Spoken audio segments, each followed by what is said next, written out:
And especially as we're moving into staff appreciation season in May, this is a good precursor to remind them that they are appreciated and that you are as well for the work and dedication that you do. So thank you very much. Thank you. For our bylaws, please remember that only staff senators and guest speakers are allowed to speak. And if you wish to speak, just be recognized and remind the body, and especially those online, who it is that you represent. We're going to begin with staff senate officer reports with mine, as well as from our treasurer, have our guest speakers, committee reports, and then we have a few order of the business items to discuss, good of the order, and our adjournment. So starting with information in the president's report, I wanted to let you and your constituents know some updates on some leadership searches for the university. First, the university is searching for a vice president for marketing. That search is underway, accepting applications, so just being aware of that. As well as the vice president for human resources and organizational excellence. The applications have closed and the semi-finalist candidate interviews will begin soon. In the email follow-up that I'll send out to you no later than tomorrow, have a link to the website where you can watch this information in real time, where they post the resumes and information about that, these particular searches, so that you can follow them if you wish to know more, or any of your constituents wish to know more about this, or these two positions. As far as academic leadership positions, the Dean for the Arts and Science search on-campus interviews have concluded, and I do believe the search committee is still deliberating. School of Medicine Columbia Dean search update, they are currently holding on-campus interviews with candidates. One was yesterday. You can still go online for those candidates and watch the presentations if you're interested in that particular search. The School of Nursing, the Dean search update is the executive search firm is accepting applications at this time. So that is still in progress. There's also a search for the Associate Vice President and Vice Provost for Global Affairs. That is hopefully moving to interviews very, very soon. And they're also looking for a faculty director for capstone scholars. Again, my follow-up email will have a link to the provost page where you can also follow all of these searches so that you or your constituents can stay informed, as these individuals will be very important not only to these particular places, but the overall leadership of the university. Save the date, Staff Senate orientation for those of you who are continuing on to the 26-27 term will be Tuesday, June the 23rd, and this will come out in the follow-up email as well. This year we're going to move orientation to 737 Gateway, as they've offered us an in-kind spot. So those of you who have yet to go to 737 Gateway, it's where the Chick-fil-A is located, right across from Colonial Life Arena. It's a wonderful space that you'll get a chance to see and preview firsthand. That is also available for, at least through this time, for rentals and so forth. More information to come after the elections are completed for everyone that will be involved in that orientation. Upcoming Staff Senate General Body Speakers, we're going to welcome in May Dr. Robin Peace, our staff ombuds, who's going to update us on her charter for the university. We're excited about that. Cole Rotondo, the USC Student Body President, wanted to come and share greetings. And then he, along with Senator Brown, are going to provide some more updates on their quest to make sure our campus is safe with AED defibrillators and let you know all that is going on with that work. Wanted to also let you know through new employee orientation working group through HR, we had two representatives, Pam Lawson and Cami Reid. That committee and working group met and provided lots of input that HR is now assimilating together, and will work on some rollouts for new onboarding and new employee orientation for all of us soon. So we're excited about that, and thank you both for serving in that capacity. Wanted to mention very quickly too that we have a representation change with our graduate school. The graduate school previously had been an academic unit within the structure of Staff Senate. Based on some changes there, they are now moving under the Provost Office umbrella. And so moving forward, the graduate school will become part of the Provost Office Staff Senate representation. And the current graduate school staff senator will complete their term as a general body member. Also, just for your own edification and those of your constituents, the graduate school is reinstating its application fee, which, as you may know, for the past few years has been at no charge. Starting August 1st, the first-time applicant fee will be $50 with a $15 program transfer and concurrent enrollment application fee being added. So just note that as well. And last, a representation of you across the university. Past President Colie and I represented Staff Senate at the Carolina Food Co's Partnership Alumni Alignment Meeting. You're going to get that presentation in your follow-up email.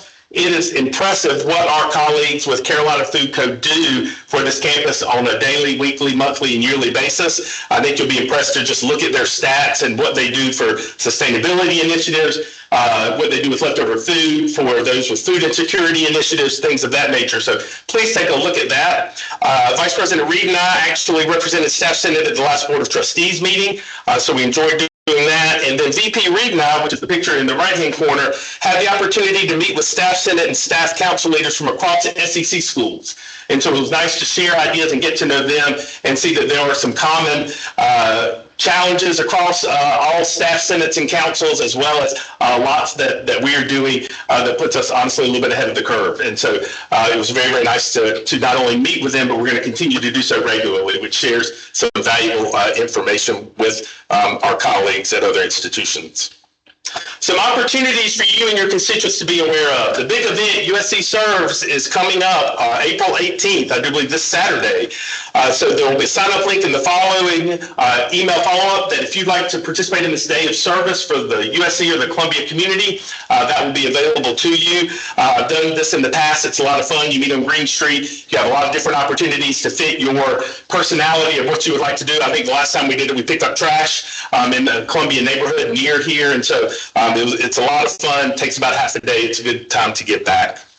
USC Night at the Fireflies, this is a repeat announcement. That will be Thursday, April the 23rd. If you'd like to do that, tickets prices are there. Everyone who registers gets a free Columbia Fireflies hat, and you'll have the opportunity to purchase another hat that is just a Fireflies USC combo if you'd like to participate. Again, that link will be in the follow-up email. There's the Administrative Professionals Conference, Friday, April 24th in the Capstone Room. It is a cost of $95 with your supervisor's approval. If this is something you're interested in, I recommend you talk to your supervisor and see if there are some internal funds who might be able to support you going to this particular conference. And as we mentioned last time, it's not just for individuals who may be in an administrative role, but it's open to anyone who would like to advance their leadership skills and learn more and build some community. Also, the 23rd Annual Women's Leadership Institute is happening Wednesday, April the 29th in the Russell House University Union. Unfortunately, it is full, but there is a wait list. If you were someone interested in participating with this, I'll also send that registration link if you happen to be interested.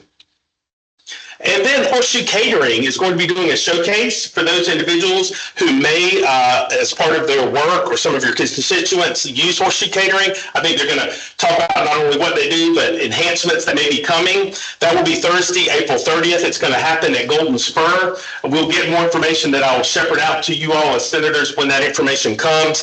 But just know that it is something that will be upcoming that you all are invited to if you'd like, or you can share that with others in your units who may benefit from attending that showcase. And then last but not least, we want to have a few celebrations. The first is to all the list of phenomenal senators you see there who helped with the Give for Garnet celebration tabling. It was a phenomenal event on Green Street. I don't know, I think it's been a while since we've had one because this is the first one I've ever experienced, but they had games. It was a lot of fun. Also for a good cause for USC. So thank you to everyone who participated in not only the tabling, but helped getting us ready for the tabling because it was a joint effort and it was a good time on Green Street. Also, a shout out to the whole Staff Senate General Body. We were mentioned in a social media post from the Gamecock Community Shop for our Spice Drive. So thanks to everyone who participated there. As you can see just from the picture, all the spices that were there that individuals could come and use and pick up at the community shop. And a shout out to the Community Projects Committee, Senators with Heart, who participated in the Heart Walk. We appreciate you representing us. And the picture there is those individuals with university libraries and HRSM. So we really appreciate you representing us there. Also, a shout out to the Scholarship and Fundraising Committee, who has been collecting books for the book drive. This just happens to be the bin that's in Warhol. As you can see to the right, no books, very, very sad. To the left, lots of books, very, very happy. As are also those of us who got to clear them out of our homes where they've been collecting dust, and a lot of great reads there that will then go on with the Scholarship and Fundraising Committee to ask for donations for those who want them, and I'm sure we'll hear more information from them a little later. But very, very excited what a idea, and I've never seen so much excitement about people bringing in books to pass on to somebody who may want them and get them out of their houses. Also, just wanted to give a shout out and celebrate all those involved on our campus for helping in raising our rankings in U.S. News and World Report. Even if you're not involved in an academic unit, you all played some part in this through community and campus support. College of Nursing, Darwin Moore School of Business, School of Medicine, Columbia and Greenville, College of Information and Communications, College of Engineering, College of Education, the Arnold School of Public Health, Rice School of Law. Everybody had some rankings changes and showed the prowess of what we're doing. And in the higher ed community, this makes a very, very big difference. And so congratulations to everybody who was part of that because it means we're all elevated in our success, and another bragging point for the University of South Carolina. Also, just wanted to mention, if you see Vice President for Academic Affairs and Provost Dr. Fitzpatrick, if you see Shannon Means, our Vice President for Academic Administration, or Vice Provost for Academic Operations and Budget, Brad West, thank them. We have been getting this space pretty much for free to meet for Staff Senate, and because of some changes in regulations, it was no longer going to be free, and it was going to cost about $3,500 that we didn't have in our budget, that the Provost Office graciously found and paid for us for the 26-27 year. And so we really, really appreciate that support, and a shout out to them and thank them for doing so that we can continue to meet in a wonderful location and not have to travel around like nomads to find a place where we can meet for free. And then last but not least, a huge shout out to the women's basketball team for their third straight NCAA championship game and just an amazing season. I've never seen so many people so excited and having to leave wherever they were doing. I think it was that Sunday to go and watch the women play on TV. And it's just an amazing, amazing thing to watch. So congratulations to them and all they bring to our campus and to the enthusiasm here, as well as all of our other sports. Don't forget, we still have the appreciation cards in the front. Please take some of those. They can go with your You Rock little man that you can pass out, or woman, or it, to other individuals. But you can also thank individuals that way as well, or use what's on the HR website. It always helps us to continue to connect, empower, and lead. It is now my pleasure to invite Treasurer Tuck, who will give a few updates. Hello. All right, so a few changes, few meaning one actually. So we had gift for Harman, we got money, yay! So we got $525 for gift for Garnet. Thank you, thank you. In our staff appreciation budget, we're expecting some expenses soon, particularly in food and merchandising. So that's happening. If you need my request form, it's there. Treasurer hat off, policy Patty hat on. So we have policies, we have procedures that we're doing now. And so because we started to have procedures, we need to have procedures for how to have procedures. And so this is our procedure for developing procedures. The first thing that we want to make sure that we're doing whenever we have a procedure, it can come from anybody, it can come from a committee, or it can come from a senator. That's going to go to exec reviews, exec does a vote. If it is a majority vote, then we say that it's passed, and then we put it on the website. So that is that one. And then we wanted to make sure that we had a procedure for requesting staff senate equipment or materials. I think we have like the tablecloths, the tents, that kind of stuff. We want to make sure for that you are submitting a request to the president and the VP. We want to make sure that you include your department's chart stream. If you break it, you buy it. I need to know how to charge you for it. So you also need to acknowledge that you are assuming financial responsibility for it. In the event that you break it, you will in fact buy it. The exec committee is going to get the request. They're going to approve or deny. And then you have to coordinate with Jessica. And then after that, you need to coordinate the return of those items. Again, if there's something wrong with them, then we charge the department that borrowed. So that is that. Now, if you want to know where to find our policies, they live in our teams. So at the very bottom, there's Staff Senate policies. If you go to the shared folder, you have a whole bunch of stuff right there that I am sharing. Those are our policies so far. So if you need that, it is there. And if you need me, let me know. Thank you, Amanda. And again, now that we're in year 5 of our existence, it's time to really memorialize some of what we do and how we do it. So it makes it a little easier for those who come after, especially for those of you who are serving on the committee chair, and you wanted to know how to request funds. There's now something for that, so it'll guide you, so one doesn't have to wonder how to do that. If you think of something else that could use a policy or procedure to memorialize, please let any of us on the exec know, because that's something we want to come up with, just so it can make transition from term to term to term so much easier for those who come after us. So just let us know. One thing I've asked, and thank you, Amanda, for presenting that. One thing that I asked today, with next month being Staff Appreciation, the Staff Appreciation Committee, Staff Appreciation and Recognition Committee, has been working hard to get details ready for this auspicious occasion. And so I'm going to ask the committee representatives who are here to come up and present a little bit. You've already had the save the date for May the 14th. And so I'm going to let them tell you a little bit about what they have planned. Thank you very much. Thank you. Awesome. All right. So who's ready for Staff Appreciation Day?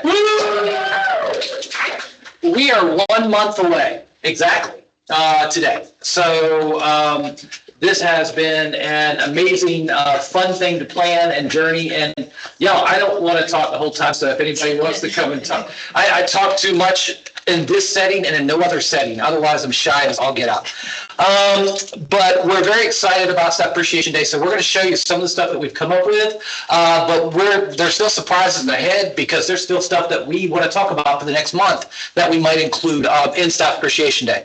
So this is highlights from last year. If you did not get a chance to go to Staff Appreciation Day, you can see the star of the show is Sir Big Spur, who we are expecting back again. He will be making his return appearance. Very hard to get Sir Big Spur, very busy schedule, but we got him. And you can see all the fun and all the smiles and just all of everybody together. And who got a chance to go to Staff Appreciation Day last year? Raise your hand. Yeah, I mean, and the goal is I think every year to continue to take what has been so successful in years past and to elevate it. And I think that's what we tried to do this year, is to take what was an extremely successful event last year and just maybe take it up one more notch. You can see there's the guy in the Hawaiian Gamecock shirt or whatever that is, that was trying to do the MC thing and failed miserably. But we will probably not do the raffle like we did last year. Last year we did a whole bunch of raffles, and the idea was to kind of keep people excited and to have them every few minutes or whatever. But a lot of people couldn't hear their number, so we had issues, and then we had people running like a football field across to get a $5 gift card. So we're going to try to find somebody to streamline that process this year. But once again, you see some of the things we did last year. As of right now, we're not planning to have pelicans, just from a budgetary standpoint, but there will be other goodies that we will be featuring at the event. We'll talk about those. Cornhole, I'm sure we will have cornhole. Cocky will also be there, presumably. Or someone dressed in a cocky outfit that we'll buy at a costume store. I don't think we can do that. Lots of dancing, but one of the things that we really are going to focus on this year is making sure that we let people know when events are going to happen. So if we are going to do some kind of extended dance kind of thing or something, we will have a schedule. That's something that we're going to be working on for the next month to make sure that people know when we will be doing drawings, when we will be doing various events and things like that. So that was last year, but this is now. Okay, so the event will be held at 11:30 to 2 p.m. The reason why you see a lot of Davis Field, Reid Street, Garden Station is because the exact location is still something we're trying to determine. Last year we had it on Davis Field, but it was an area that it worked great in some ways, and in some ways we had tabling for meals, and it kind of blocked people off. And then we had a lot of other people in the patio, and so everything was kind of spread out. I think we're going to try to push things more towards the Davis Field, Green Street side this year, as opposed to having so much on the patio, which was a lot of stuff we had last year. Still, people can go over there and eat. The philosophy behind all of this is that we want people to do what they want to do. So if people just want to go and chill and eat with their coworkers or meet coworkers they haven't had a chance to talk to very much, that's cool. If they want to be involved in the activities, we're going to have them centrally located where a lot of people can have exposure to them if they want to. And then Garnet Station, we do have We will have desserts and drinks and stuff like that that people can get in Garnet Station. And we'll also have seating in Garnet Station. So if people just want to sit outside of the heat in an air condition, we will have Garnet Station reserved for us. And then maybe about Bull Street Garage and the parking. Yes, so parking will be available at Bull Street Garage if you have a permit. So if you do not have a permit, just try to park not illegally. As I parked illegally today, and I'm probably going to get my car towed because I could not find a space, but not in Bull Street. But yeah, so this is kind of just a general setting. As we get an exact location, we can send some updates and things like that, but that's something we're still working on. The theme is the greatest staff on earth.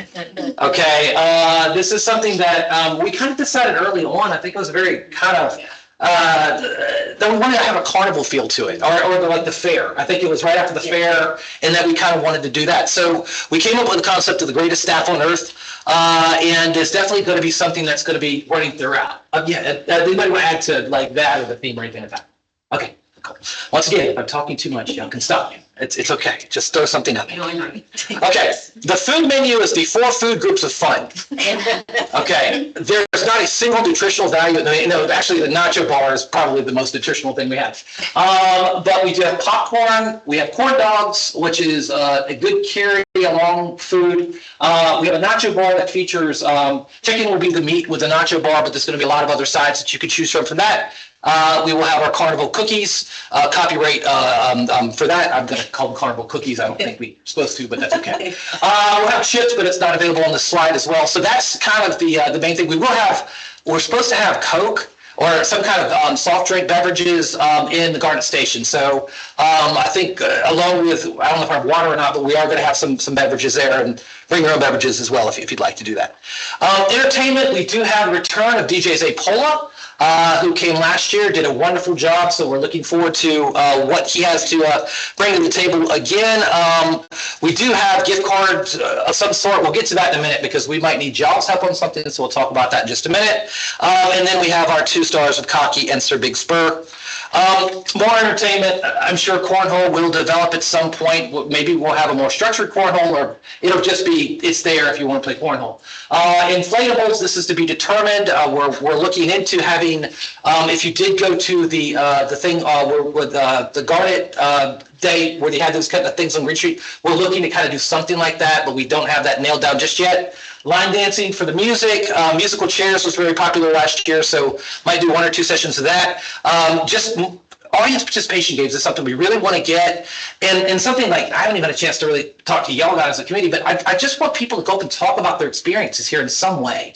If we're going to appreciate staff, it'd be nice for staff to come up and kind of talk about, like, to bring up people who've been here for 25 years, bring up the people who have just started and kind of like compare that and just have them kind of talk a little bit. So we, as the next month, we'll try to build in maybe as much staff interaction as possible, in that. And then we're open for ideas. So we did have 19 wonderful volunteers that volunteered earlier to help us out, and we haven't asked for a whole lot so far, but we're still looking for ideas. So if you can think of really fun, cool things, not just if you volunteered initially, but just in general, let us know, some cool ideas that would be fun to have on Staff Appreciation Day.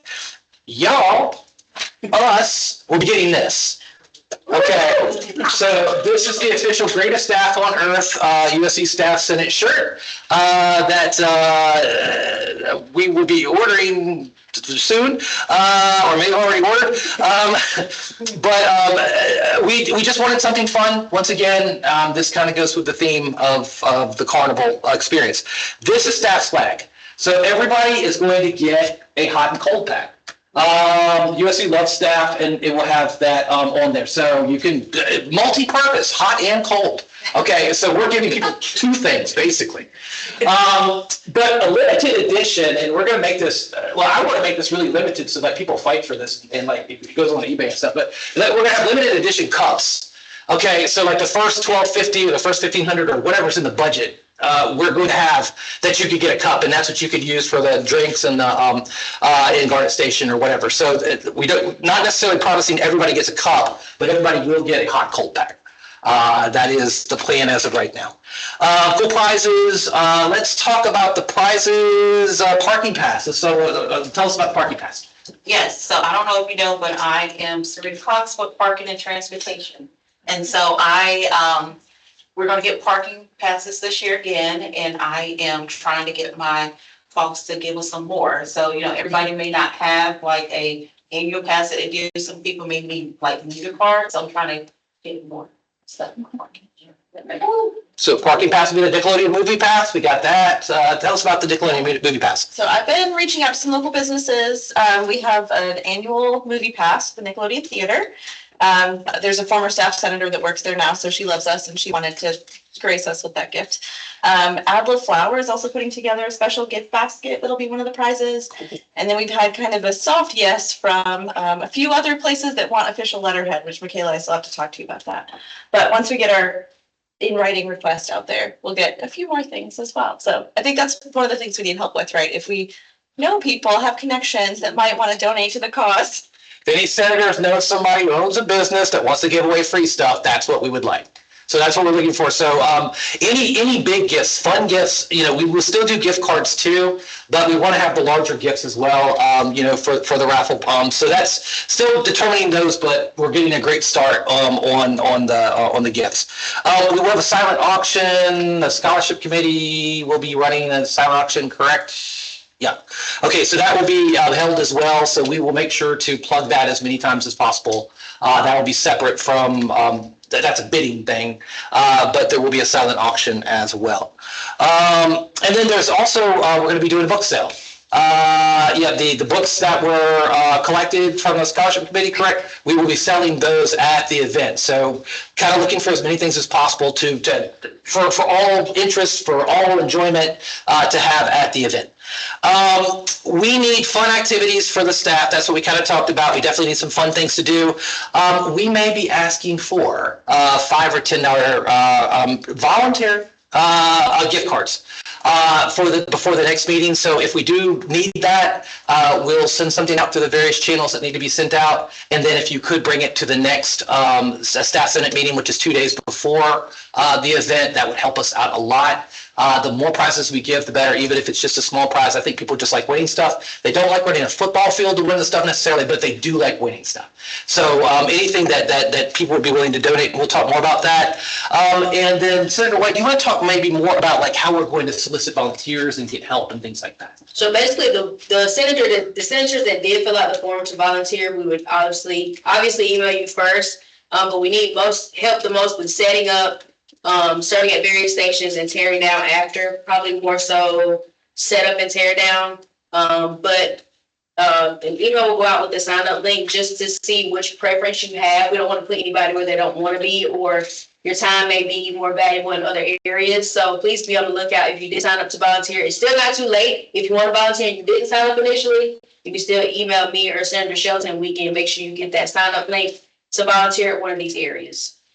Just know that this is a working day for us, but when you have work that's fun, but it doesn't feel like work. So we will need everybody, all hands on deck in some capacity, whether it's before the event, during the event, after the event. But I think together with this group, with the planning, which has been wonderful to be a part of this group, but with this group in general, I think we can make this a tremendous event. And I'm really excited about just us being able to give back to the staff that I know we all appreciate so much. So, and that we're a part of. So definitely we will need help, and we'll talk more about that as we get closer. Spread the word. We have 500 RSVPs so far. Okay, so that's, people are hearing about it. They know it's a month away. They want to get that cup, whatever. I mean, so they're RSVPing at a record pace. So we need to make sure that to keep spreading the word through the various channels that you have through your constituents to make sure that they know that this event is happening and to make sure that they know that we're excited and it's going to be a lot of fun. And now we will take any questions that y'all have about the event or any other comments or anything like that. Yeah. Chris, are we able to connect with HR again, just to send a message saying we encourage, leadership to let their staff? Yes, I will take care of that. In fact, that's on my list when Cami and I meet with Carolyn Lagarde as we continue to do so until she leaves in the middle of May. That usually comes from her through that, and so we will take care of that. Yes, thank you. Great point. Other questions? Yes. What's the plan for, the staff awards? Will that happen like it did before, like we did that one year? That's a great question. Staff awards, remember now, is handled through HR. But that's happening same day before Staff Senate Appreciation Day. I do believe it starts at 9:30. Sorry, I flew back at my notes. But in the Russell House Theater, and then it pretty much concludes about the same time as it is, or maybe 10:30, to literally usher right on out to Staff Appreciation Day. So information about that will be coming. Do you know if we, sorry, Savannah Britt's office. Do you know if you've nominated someone and they win, will you be informed so that you can come? Yes. Okay. Thank you. I think definitely the nominator knows, and then the supervisor of that person does know. So thank you, yes. And in the past, one thing that I will double check on again is we all as staff senators can be invited to the ceremony. So regardless if you nominated somebody who won or not, if you would like to attend, I will put that out there for you all. And I do believe it's supposed to be live streamed so others can, because the auditorium only holds so many people. Could I add something to that? Please do. Not everybody, because we do need some help setting up. Oh, absolutely. So, maybe just some, we can kind of decide, and, yeah, you can help after, you can help before. And please know that normally last year the events were not held on the same day. We're doing this as a favor to accommodate President Emeritus' schedule, because he wanted to be at both, because last year he couldn't attend either because of his schedule, and he wanted to make sure he was coming to both. And so we're doing that this time, because I know it's going to put a little stress and strain, but we're all doing what we can do to make sure that everybody's recognized. Yeah. Kelsey Chambers with Athletics. What time are you estimating that you'll need help setting up? And then how long do you estimate breakdown? Good questions. Last year, breakdown was maybe an hour after the event. We were done by 3:30. Yeah. Setup, biggest part for setup was blowing up all the balloons. Those that had not. So that's, we actually did the day before. So literally the morning of, it was just placing. So if you're interested in setup, it would probably, most of that part might happen the day before, potentially. And we can almost have two setups, the day before, and then those who want to actually come and stage pieces. And some of that will also be committee generated, like the silent auction table would be scholarship and so forth. And then some other areas where we will ask for volunteers will be, the way we keep count is a food count, and you get a ticket to go through the food line. And that's how we sort of keep track of how many people were served and how we're charged, or the budget is charged for things of that nature. So all of those pieces. And please remember, as this committee has said, we're all staff and we all want to celebrate, and we get to do so in that event, but this is our signature event, and it's a day that we're going to need to, if everybody chips in, take different rotations, because we want to make sure that everyone else has an opportunity as part of the way we serve to do this. And if you would like to do the front end so that you can mill around and socialize, because that's also important as well, make sure everybody's having a good time, or do the back end, whichever you feel most comfortable doing, but just as long as we're all doing something. Any other questions? Great. We look forward to the event, and stay tuned. We'll be sending stuff out over the next month, but I'm looking forward to it. Thank you all very much. Thank you so much to this committee. One thing that you will be getting shortly, and I would say hopefully tomorrow or the day after, is some sort of form that I do believe should come from Jessica Mackey, asking to either reaffirm or refresh your t-shirt size, because those orders will go in ASAP, and so there will be a short window for those sizes to come in, and those who do not provide a size will either be chosen for you. So please make sure that you indicate your interest so that we can have that, so they can be ordered, come in, and you can get them all in time to be presented so everybody knows who we are. Questions? Awesome. The second presentation I thought really important to have today internally is our other big event that's happening besides Staff Appreciation Day, and that's membership elections. And so it is my pleasure to invite a representative from the membership committee to come up and just let us know what's happening and how we can help.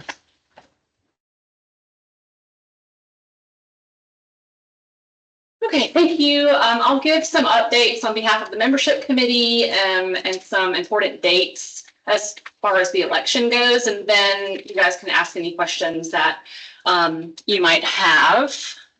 So a timeline of what is coming up. Thank you to everyone who has nominated someone for a staff senate role. We've gotten, I don't know the exact number, but there have been a lot of nominations, and thank you for pushing that out in your units. I'll give you some specific numbers in just a second on the next slide. But things that are coming up that you can advertise to your units. The virtual information session, we had one a couple of weeks ago. It went really well. The second one is this Thursday, the 16th at 3 p.m. And the link for that, it's on Teams, but the link is on our Staff Senate website. And if you can't find it, if someone needs help, feel free to reach out to us to help them navigate that. Applications close on Friday, so if people are still on the fence, there are several nominations that are still pending, which means that person has been nominated, but they have not applied. So they may be waiting. I know some people are waiting to attend the information session before they make up their mind, which is fine. We'll announce the candidates on Wednesday, the 22nd. The election runs Monday, the 27th of April through Monday, May 4th. We'll count the ballots May 5th through May 7th. We'll notify the candidates on May 8th, and that will be candidates who win and also those who did not win. So they'll all get an email from us. And then we will announce the results at the May 12th general body meeting to the Senate. There are some other dates that we have tentatively in case there is a runoff. So TBD on that. I don't know if we've had that in the past, but we'll see. Any questions about the dates before I go to the next slide? Okay. Okay, so here are the units that have openings, and you can see the number of open seats there. And then the number of candidates currently. This was as of yesterday, midday-ish. So if anybody has applied since then, that's not included. But you'll notice that the candidate number is those who have applied. So it doesn't necessarily include those who were nominated but did not submit an application yet. So there could still be some folks that are waiting to submit. So if you have openings in your unit, I know HRSM, Senator Richards, you got somebody that's on the fence and they're coming to the information session. Yes. Just a bit. Yeah, so don't be too worried about the zero. No, I'm not worried. Yeah. I know. Yeah, any questions about these numbers? Yeah, Senator Britz. Someone, Britz, Office of Research. Someone in my unit, messaged me like an hour ago, said, am I gonna get an automatic notification when they said they just sent in an application and didn't get an automated notification, wanted to make sure it went through. And I said, everybody's about to go to the staff senate meeting. I'm sure that you'll get something. Yeah, check with me afterwards and I'll make sure that it went through. I don't know if they get an automated message, actually. That's a good question then.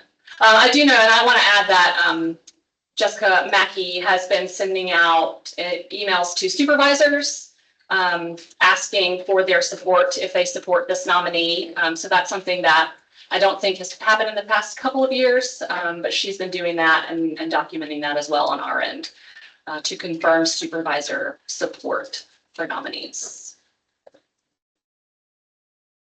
Great. So what can we do? How can we help?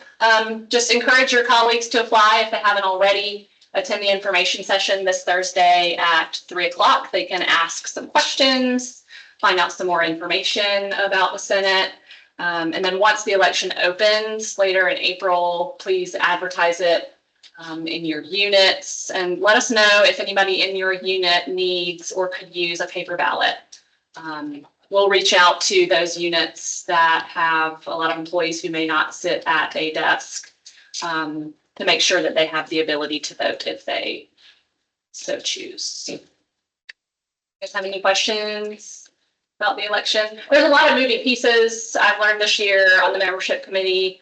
So if you see anything that you think like this could be better if we did this, like please let us know. And like we've mentioned earlier, we're trying to make things a little more concrete with procedures and policies, and we're always learning like this could have been better if we did this. So definitely let us know if you hear anything or if you think something from an idea standpoint. But yes, thank you very much. Thank you.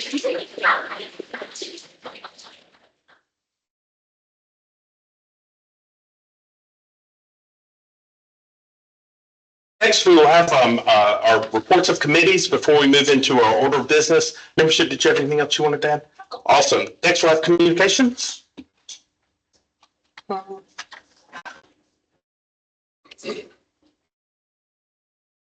Not a ton of updates. We have been helping out the membership committee with digital displays and updating our website with links and those types of things for elections. We've been working with the Staff Appreciation Committee on however we can help support Staff Appreciation Day, and we will continue to do that.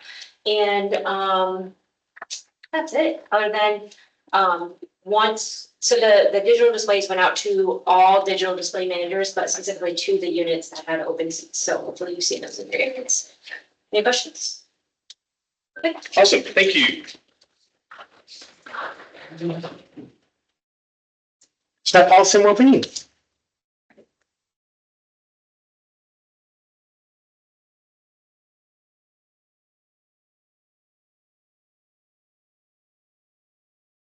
All right, everybody. So some updates from Caroline Gardy with HR. The General Assembly may authorize a 2% general increase. Right now, I know, just hold your horses though, because the full Senate will go into debate on this the week of April 21st. So we'll know a little more once they discuss the budget. Fingers crossed we get 2%. And the other is the governor has updated the hazardous weather protocols as it relates to pay. Non-exempt workers will no longer receive hazardous weather comp time. Change it with you. Couple things, some updates on the AED initiative that we're working on. Brittany Reynolds just sent out actually a lengthy email to us today, so we're still working on reviewing that. But essentially, it's talking about next steps that we're going to go down, which is essentially kind of inventorying what equipment is already available on campus, doing inspection of said equipment, determining who in certain units need to be trained with CPR and AED, and then kind of the financial requirements of maintaining a program such as this. So that's kind of the next drive that we're going on right now prior to the idea of let's purchase more AEDs and disperse them on campus. So that's kind of the next steps that we're working on. And Anthony Brown is coordinating that for us, and we're looking at a time to meet again in May with the larger group. So we should have more updates on that shortly. And then lastly, from 1600 Hampton, there's been a lot of reports of some issues with parking over there with cracks and slopes and dips, and with bad weather, there have been some falls. So staff have actually gotten injured from this. So we're looking at getting some documentation of that so that can get taken to parking and transportation to see if we can get some repairs on the books, because currently there are not any repairs on the books for that. So if you know of anybody over in that area of campus, please send them our way. And then we're meeting again April 28th at 3. Any questions? The only more detail, I'm sorry, Britz, maybe a little more detail on that hazardous weather kind of thing. In the update, we'll send out more lengthy information. I didn't want to for everybody, but we will send those details out. So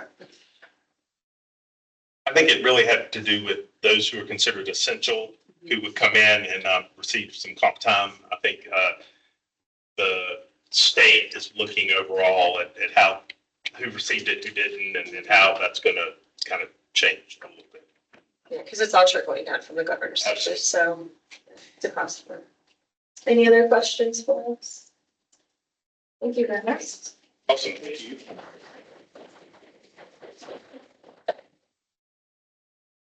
Professional development.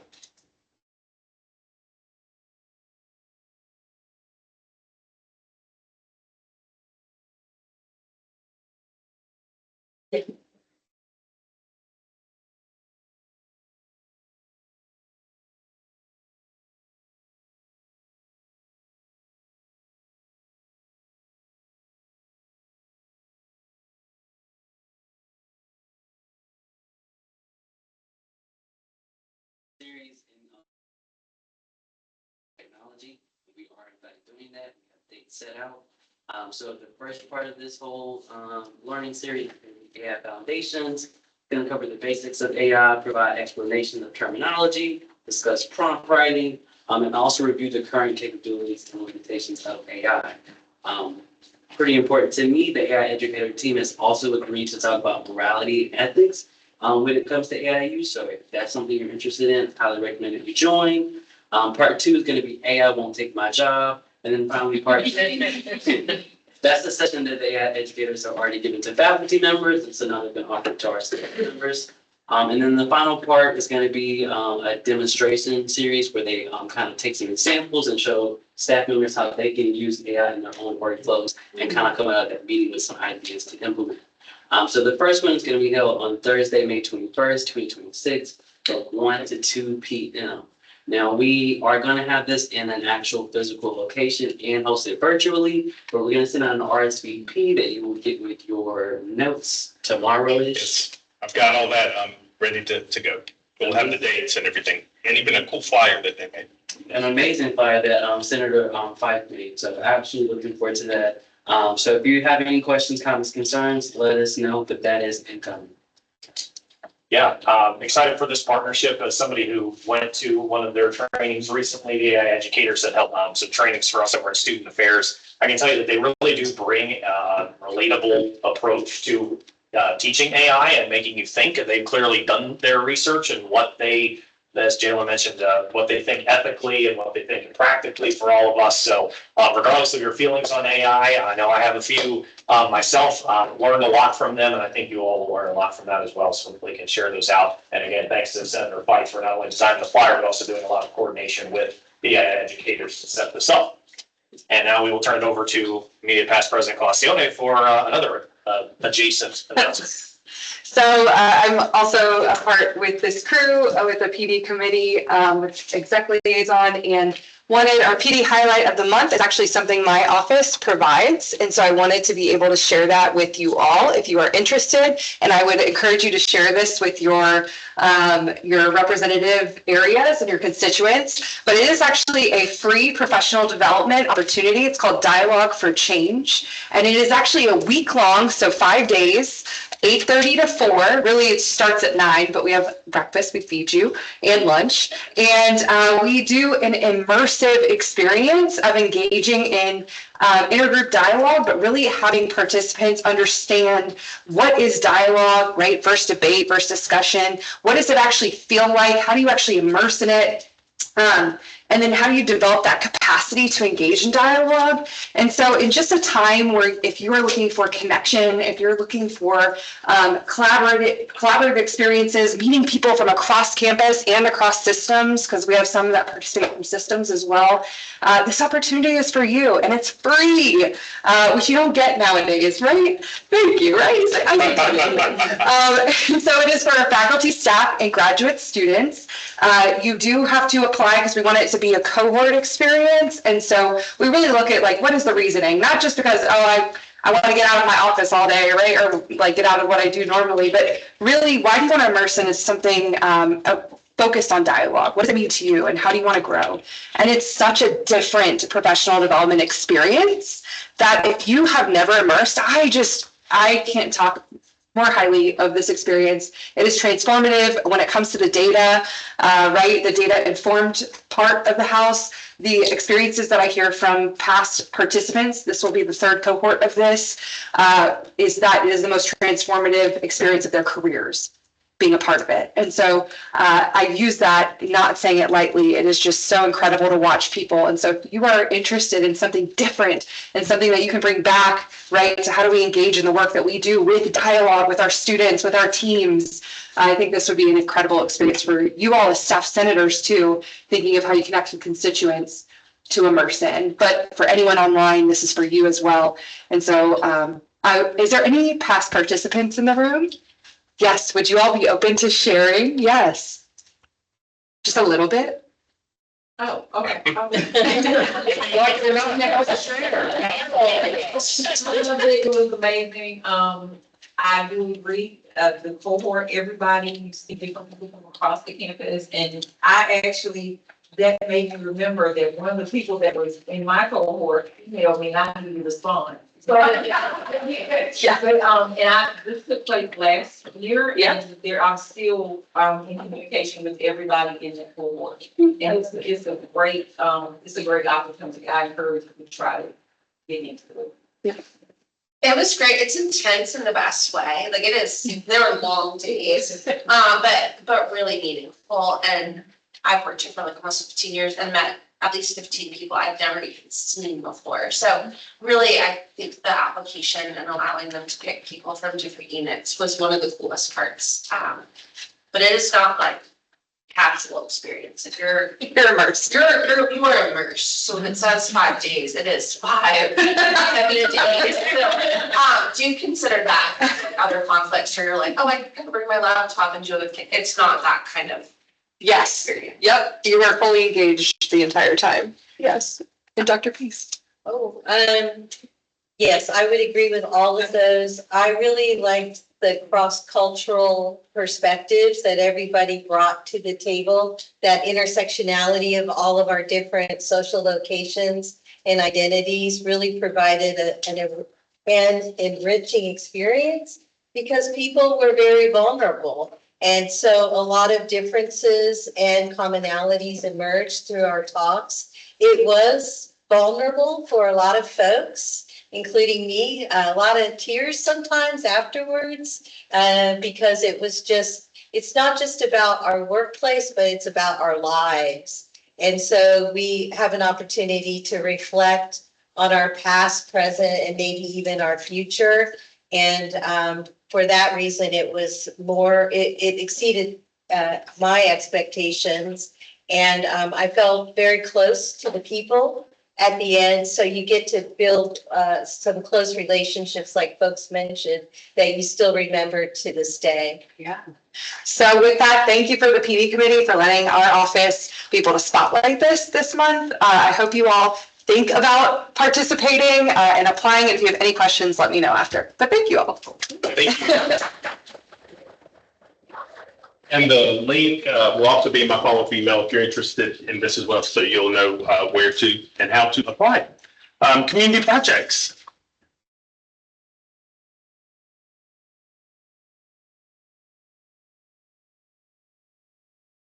Been a while. I haven't been here for a few months, so I'm so happy to be back. So recent wins for us. Everyone did an amazing job for the SEC food fight. Thank you so much. We raised over 62,000 items, came in 4th place in the SEC. So that's really awesome. And then the Gamecocks are now going to be hosting the SEC food fight for next year. So that's even better. So that's thank you all so much. And thank you for coming out to the Midlands Heart Walk. That was a lot of fun. We had senators from across campus. We had various teams also from across campus, not just staff senate. So thank you to Senator Jeanette for making our survey. We wanted to touch on a few highlights. We found out that email is definitely the best way to communicate with everyone, to hear about community opportunities. And then also most senators saying 3 out of 5 prefer, 5 senators prefer giving time over donating actual resources. So we're keeping that in consideration when we're planning upcoming opportunities. So there are 3 like top topics that are an interest. There were community outreach and service, sustainability and campus beautification, And then arts, culture, and history. So we're also taking that to consideration when we are planning the next community service events. And then we'll also pass that information, our survey results over to the next committee in June, whenever they're coming on. So then we have some of the topics have already been talked about, but the Carolina Pedestrian Safety Committee, there are a couple of senators that actually were on a call a couple of weeks ago, and they all mentioned 1600 Hampton Street. We were on a call, we have parking, and we have their ears. So there are some emails going back. I know there's some places in that parking lot that are going to be fixed that's supposed to be done this summer, hopefully. But then, with all of that being said, there are walking groups around campus also. So if you would love to join one of those, let me know. But if you are walking around campus, if you see something that could be out of place, so the pedestrian may trip on something, email me, one of your senators. I'll be happy to pass that information along, so we can get the ears. Because we do have people listening right now, so that's good. We have actually had a couple of people on my floor fall. So, and then what's coming up? Monday, April 27th is going to be our next trash pickup, and it is going to be from 11:30 to 12:30. It is during the day. It is on a Monday. It's kind of hard. I have all of the dates. I'll put these sheets up here if you'd like.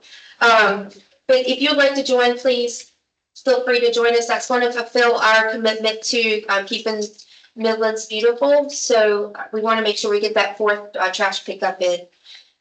Then we have Tuesday, May 12th. That's our next general body session. That will be the last day to bring in your pool tabs. We have one of the 5-gallon water buckets full. And then I'm starting another water bucket. It's stuck under my desk. I just got to put all the tabs in. So we have a lot of tabs, even more than last year. So if you still have tabs, I see some up there. Bring those in May 12th, and I'll make sure they make it to Ronald McDonald House. And then, speaking of Ronald McDonald House, we are going to do a dinner Thursday, June 4th. That we will be cooking. Either we can have it catered, cooking, whatever. We haven't decided, but we wanted to put something on the books so we can drop off the pool tabs and give back to the Ronald McDonald House. So that's it. Thank you so much. Awesome. Thank you so much. Next, we have our bylaws committee.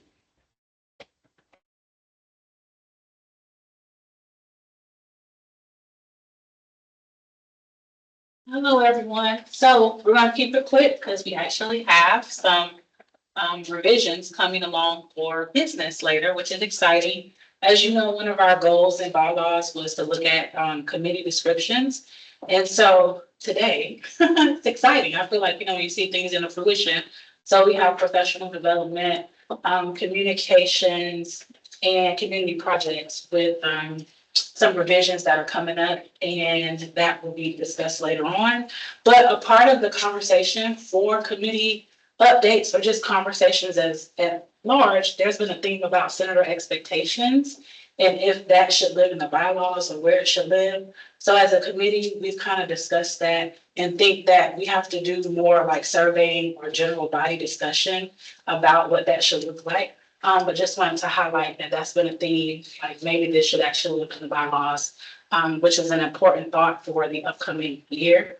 One thought is to make sure that senators, so in the nomination process and working with membership and being able to do the information sessions, is to kind of highlight that senator checklist. I believe it's in the policy section in our teams. So even if you have people asking you questions about their nominations and their application, that is a great highlight there about expectations for the upcoming year if they couldn't have made the information session previously or the one that is this week. So yeah, that's the update with that. We haven't done some bylaws 101, and this kind of came up with the request to amend, how you do amendment to bylaws. But we do want to make sure that everyone knows that any senator or Senate committee may propose a bylaws amendment. with the current practice. So the current practice is bylaws committee serving in a review and recommendation role. So that's a practice, and that's why we're looking at moving it into policy. And just to know that with bylaws, timelines are more procedural. So when you say, hey, we want you to review something, for the most part, we're looking at, okay, in our next committee meeting, what are we reviewing? Does it require research? Has this been done before? And some things we may have to do research, like, hey, this actually has been amended, but maybe it just didn't update on the website. So it's more procedural rather than putting a fine timestamp on when a bylaw review can be amended or different things of that nature. So just kind of want to put that in the atmosphere, give a little bit more clear information about that. And I think that's it for us. Our next meeting is April 16th at 2 p.m. We have some things that we'll be reviewing, but this has been an exciting time for us to actually put things into revision. I don't remember quite as many things last year, but so we've been working hard. So thanks to the bylaws committee. You all have been doing great, and thank you everybody else. Thank you.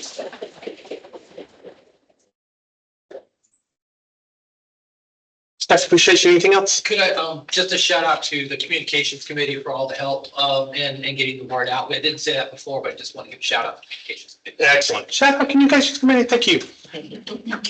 And of course, save the date. Scholarship and fundraising.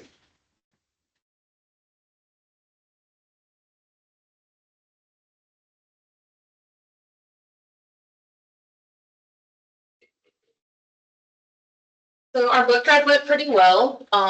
The picture that Chris showed doesn't do justice to the bin and ward wall. It is way more full than that now. That was definitely our most productive bin. But so far pretty good. We're gonna, since we've extended the sale to Staff Appreciation Day, and instead of trying to do it at the farmer's market like we'd originally planned, we will continue to accept book donations. So your last day to get those to us is the meeting 2 days before Staff Appreciation Day. If you have some in your unit and you want us to come pick them up, just email me at Terrence and we'll get somebody on our committee to come pick them up. Most of the bins have been collected already.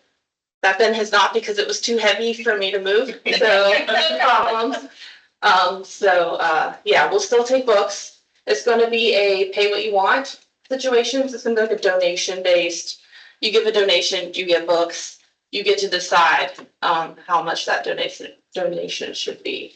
So there'll be no prices. That takes a lot of the burden off of our committee too, as far as setting prices, things like that. And people, we hope, will be generous and realize that they're donating to a good cause, as well as getting some books. So does anybody have any questions about the book sale? Yes. Is it cash on? No, it will be digital only. It will be donations through the Staff Senate QR code to the Ed Foundation, so that has to go directly to that foundation. And logistically, we just accepting cash and credit card are just not worth the hassle. So we're going to go with a QR code situation where we say this, I donated, let's say, you're free to go. All right. Anybody else? All right, thanks. Thank you to all the committees who have been hard at work. If you have something that you would like to go out to the Staff Senate internal use, or if you would like something to be broadcast to constituents through my follow-up email, it's quick turnaround. If you let me know no later than noon tomorrow, through emailing me, I'll make sure that it's included, because I really want that to get to you all tomorrow afternoon so that you can get out to your constituents so they can have a timely turnaround with all the great news and opportunities that are available to them. So please just let me know if there's anything you'd like for me to add that I don't already have, and I'm happy to do that. We have 3 items in our order of business that I wanted to mention to everyone. First is the employee insight survey data, the strategic listening survey data, and then, of course, the bylaw revisions mentioned. I emailed to everyone, and I know it's that time of the year. In my office, we call it drinking through a fire hose, because of the end of the year and everything that is happening. I sent everybody this. You may remember when President Emeritus was with us, he mentioned the faculty staff insight data from what was sent out last year about how individuals on our campus feel about faculty and staff senate. And so I requested that individual data from HR, and this is what was sent. You may notice in the top portion here really deals with overall faculty and staff senate combined, how individuals on our campus feel. But then I asked them to break it out specifically with the staff senate question, just looking at how staff answered that particular question. And you can see that, but more importantly, on the back of the handout, you can really see exempt versus non-exempt staff, years of experience, and how they particularly feel about the representatives on staff senate and staff senate as a whole. I encourage you to look at this, and especially to make some inferences on your own, specifically looking at what they consider visibility, desire for earlier voice in decisions, some of which can be attributed directly to us, some of it is for larger leadership, so to speak. How operational divisions feel distance from governance, tangible outcomes, and awareness gaps. This is all information that is important to us, but will also really inform the future 26, 27 staff senate as we really begin to look at how we can make some inroads there. Some of it, especially with earlier voice in decisions, is being heard overall with upper leadership at the university wanting faculty and staff both wanting more of a role in being able to do so. We have a little bit of that through the meetings of the executive committee, specifically myself with Shelton, Anna Edwards, the chief of staff and so forth, but even more direct lines would be appreciated. So all of that is in the works. And so I really wanted you to have an opportunity to see this data, really think about it. And it really matches a lot of the data that we saw from the strategic listening survey. Hopefully you saw that as well. That was this handout that came out, the executive summary. We had 26 responses, and really what you noticed in there was a focus on making sure that constituents know what we do here matters. Because sometimes it can get lost in the we need, we want, and it may be a slow process for that to come to fruition. As if you've been at the university long enough, you know the mechanism moves slowly, but it does actually move.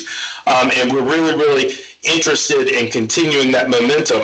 And with that, Megan Casalone, our immediate past president, who has a research interest and expertise in systems improvement, has agreed to stay, even though her term ends at the end of June as past president, to stay with us and consult to really work on improvements within staff senate, specifically with communication, transparency, visibility, and access. And I asked her just to say a few words about that and what she will be able to do for us, not only in the limited time some of you have who will be rolling off, but especially as we look forward to 26, 27, because all this information will not only help incoming President Reid and her executive committee, but also the senators who come after us, because I think we all want to leave this organization. I shouldn't say that. I know I want to leave this organization a little bit better than I found it as we continue to enhance the experience for all staff. Yeah, thank you. So I'm excited to continue the journey of just being a part of improving staff senate and what that means for you as staff senators. And so I'm actually pursuing my EDD in education systems improvement. And I was trying to figure out what to really focus on, how to navigate forward and making improvements in communities and spaces that I'm a part of. I've been a part of this staff body for a very long time. And so when we got the results, and it really was data informed on what led me to this path with you all, was, in my experience as well, serving in staff senate as a senator and then on exec, was the fact that we still have so much, right? That's 57% feel that we represent their needs and interests on our campus. And so when it comes to improvement, right, it's not to the degree of saying as magnitude and as big as I'm going to solve world hunger or I'm going to fix everything. It's saying what can we do in our locus of control, the system that we have control over. And so thinking about staff senate as an organization, we have the control of our body. We have the control of how we navigate the policies and procedures we implement, how we actually create these meetings and navigate, right, this forum. And so we can challenge ourselves and why do we do what we do? And how can we be better? And that's what I'm going to work with each of you. And I'm going to connect with all of you this next year and just get your insight and your voice to how do we make this senator experience improved, because the better that you're supported, the better that you can serve in your role, the better that we're going to connect with constituents, right?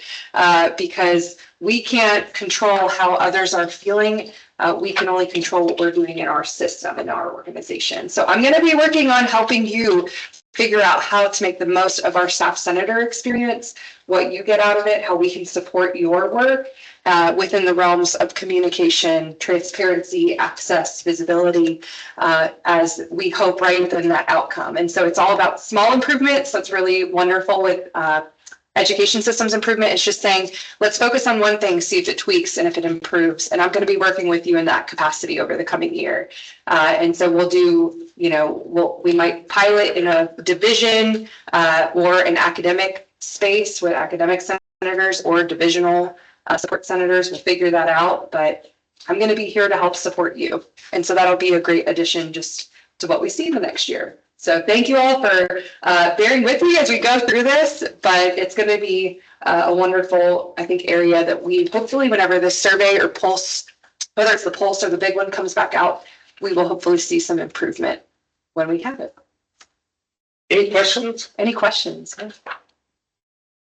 First of all, thank you all for those of you who had time, and I know everybody's one more survey who completed that. We really appreciate it, but I want you to know too, it's not just another means to having some data that we're going to put on the shelf, that we really want to use this. We started it this year. If you remember, we did some focus groups with those senators who represented large constituencies, got a lot of great feedback, which helped start this proverbial train rolling, because we really want to be able to assist everybody, whether you have a small group of constituents you're representing or there's hundreds and hundreds and hundreds of constituents you're representing. We want to make sure that we can help you do that better. So thank you, Megan, and look for more information to come, as this will be very, very important.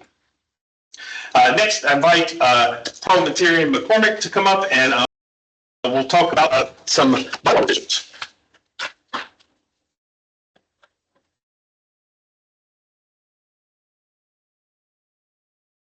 Okay, so I had sent out a few weeks ago, Article 8, Amendment of the Bylaws as our first read. And so currently it reads, any proposed amendment to these bylaws must first be reviewed and approved by a majority vote of the Executive Committee. The Executive Committee must submit any proposed bylaw changes to senators at least 10 business days prior to a regularly scheduled meeting. These bylaws may be amended with a two-thirds or more favorable vote of the senators. Approved changes to these bylaws become effective immediately unless designated otherwise by the Staff Senate. And last week, I did send an email out to Staff Senate with responses to emails that I had received regarding submissions of proposed amendments, the role and authority of the Bylaws Committee, and process expectations. So initially, in red is what the Bylaws Committee had submitted, and I've striked out what they were taking out. So I will let you read that. However, based on some of the comments that were received, a friendly amendment for discussion is adding that any senator or standing committee of Staff Senate may propose an amendment to these bylaws by submitting the proposed amendment to the Bylaws Committee. Proposed amendments to these bylaws must first be submitted to the Bylaws Committee, which will review the proposal before forwarding it to the Executive Committee. The Executive Committee must then review and approve the amendment by a majority of vote. After approval, the Executive Committee must submit any proposed bylaws changes to senators at least 10 business days prior to a regularly scheduled meeting. These bylaws may be amended with a two-thirds or more favorable vote of the senators. Approved changes to these bylaws become effective immediately unless designated otherwise by the Staff Senate. So I'd like to open up the floor for discussion.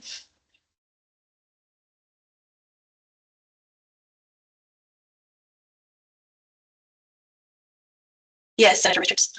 I just wanted to do a point of reasoning, because in the other bylaws, you will see reasoning behind updates. And so the reason that this was proposed is because when we started doing work in the bylaws committee this year, we learned that this was a practice that was already happening across the Senate. And so for us, we felt like if this was a practice that had already been happening, then this should move to policy so the Senate body can understand the natural progression of what bylaw review was happening. But this had already been occurring. And so this is part of refining the procedures versus policy within the Senate. Okay. So I will repeat that for our people online. This update is actually refining what has been in practice the last several years. Currently, when amendments have been submitted, they were submitting initially to the bylaws committee, and then the bylaws committee was submitting to executive council. So the purpose is to align what was in practice. And so that this is reflecting what has been currently happening the last several years.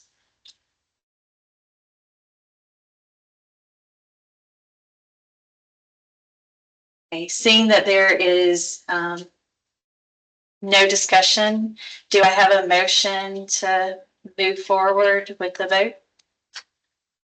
Or do you? No, Okay, Senator Brown, you're making a motion. Do we have a second? Senator Chambers? Okay. Does everyone approve? All those in favor, please say aye. Aye. Yes, thank you. Okay. All those opposed? Any opposed? I didn't have my script. Senator President Burkett, I didn't have my script right now. Thank you, thank you. Okay, are we good? So the bylaws, Article 8, amendments of the bylaw is approved as written. Are we good? Okay. So next we have 3, this is our first read for committee bylaws changes.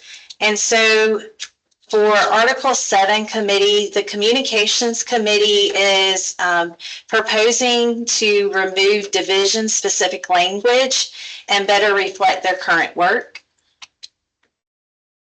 And so the proposed bylaws change, I've highlighted the new language, or I've highlighted the language that will move forward.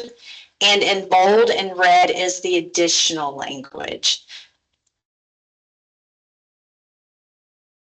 So because it is very complex with lots of language striked out, I have what the proposed bylaws will be.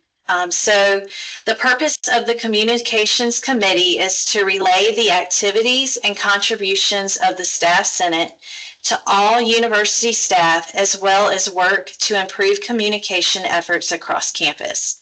The committee is also responsible for updating the Staff Senate website and leading communication efforts for Staff Senate initiatives like Staff Appreciation Day and volunteer opportunities. Senator Britz, Office of Research. Yes. I'll stop talking at some No, point. no. The updating the website part, so as someone who does update web pages, I know there's like 40-something hours of training involved to get access to that. Is that something that staff will always have access to do themselves, or is that something that they send to someone else to do for them? That is a great question. And right now, we've been very fortunate that we've had members of the Communications Committee who are already trained and part of generally the communications staff, who are part of communications teams on the staff. And we hope to continue that trend. But I think if the need arises, that we would have somebody, hopefully on Staff Senate, who already had the training, because what I would perceive is the leadership of that particular time would then reach out if there's someone who's already trained, so that we can sort of funnel them into the committee to make sure that we can have that. Jessica Mackey is also trained. Jessica. Jessica too, who can do so. So great point. Thank you. Great question.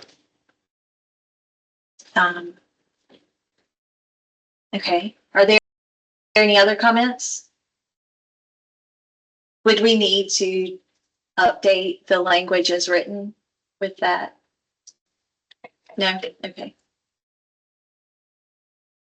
Okay, so we will move on to the next Community Projects Committee update is ensuring consistency in committee naming. So currently it is written as Community Project Committee. And so there is some reworking, adding an S on, and you'll see this. And the major change is that the committee provides opportunities for staff to connect, serve, and make a lasting impact. So this is how the new bylaws will read, is the Community Projects Committee is dedicated to enriching the staff experience through collaboration, service, and outreach within the Carolina and Columbia communities. The committee provides opportunities for staff to connect, serve, and make a lasting impact.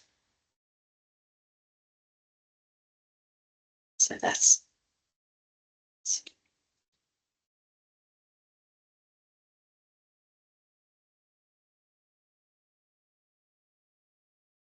Do you have any comments? Yes, Senator Williams.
Colleagues, they have a welfare committee.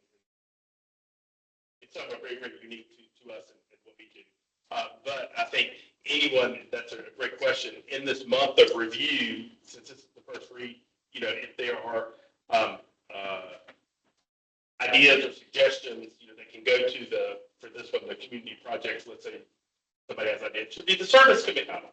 But I think this is the time to think about that and raise those kind of questions as, is there something that accentuates what they do even better than the title that you may have, or maybe community projects is what it is. I mean, not only service here, but also, so, great question.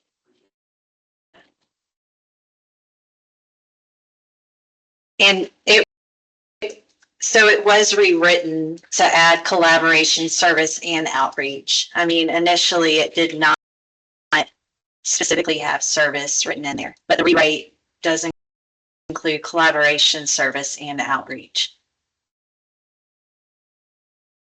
So, and our last committee bylaws update is for the Professional Development Committee, and the reasoning is to broaden the scope beyond a single advisory relationship and increasing collaboration across campus. So this one is a lot more robust than the initial write-up. The Professional Development Committee will develop recommendations about programs for employee training and professional development. The committee serves as an advisory committee to the Office of Organizational and Professional Development. And then the update is the Professional Development Committee will collaborate with partners across the university to strengthen and expand professional development opportunities through employee training, workshops, and academic and career experiences. The committee will advocate for accessible and inclusive professional development for all staff and will encourage ongoing conversations around upward mobility, career growth, and advanced education with the goal of enhancing the overall staff experience. So do we have any questions or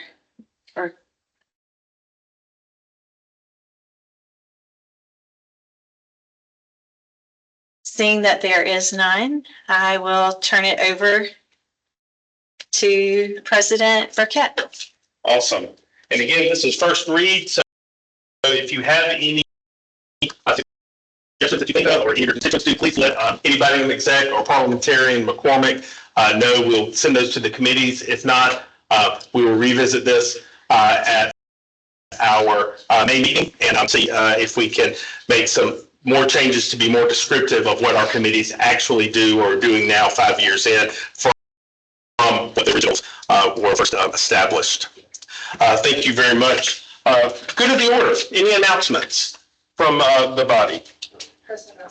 Yes, thank you. I'll go right back to you, Senator Fuller. I just wanted to share with you all that I had a conversation from our office with the Office of Professional Development, Professional Development, that did the insight survey. And by May, all staff in their respective divisions and or colleges, right, should know what the action plan of the data for their areas is on how they're going to enhance things internally.